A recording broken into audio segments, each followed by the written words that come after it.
আপনারা দেখছেন news now, খবরের নতুন ভাষা।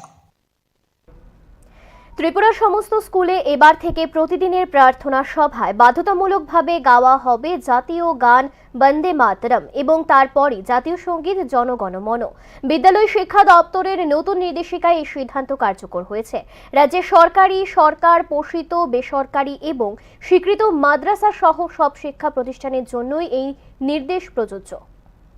ত্রিপুরা সরকারের বিদ্যালয় শিক্ষা দপ্তর নতুন নির্দেশিকা জারি করে জানিয়েছে, রাজ্যের সমস্ত শিক্ষা প্রতিষ্ঠানে প্রতিদিনের প্রার্থনা সভার শুরুতে পূর্ণাঙ্গ বন্দে মাতরম এবং তার পরপরই জাতীয় সঙ্গীত জনগণমন গাওয়া বাধ্যতামূলক।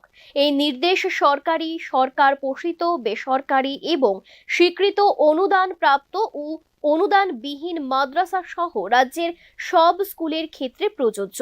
গত 25শে জুন অনুষ্ঠিত রাজ্য মন্ত্রিসভার বৈঠকে সিদ্ধান্তটি অনুমোদিত হওয়ার পর 3রা জুলাই থেকে তা কার্যকর হয়েছে।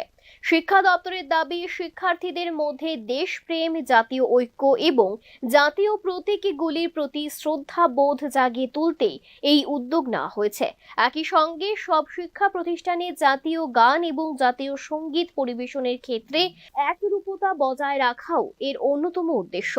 নির্দেশিকায় আরও বলা হয়েছে, জাতীয় গান বা জাতীয় সঙ্গীত গাওয়া কিংবা বাজানোর সময় ছাত্রছাত্রী, শিক্ষক শিক্ষিকা এবং বিদ্যালয়ের অন্যান্য কর্মীদের সতর্ক অবস্থায় দাঁড়িয়ে নির্ধারিত শিষ্টাচার মেনে যথাযথ সম্মান প্রদর্শন করতে হবে।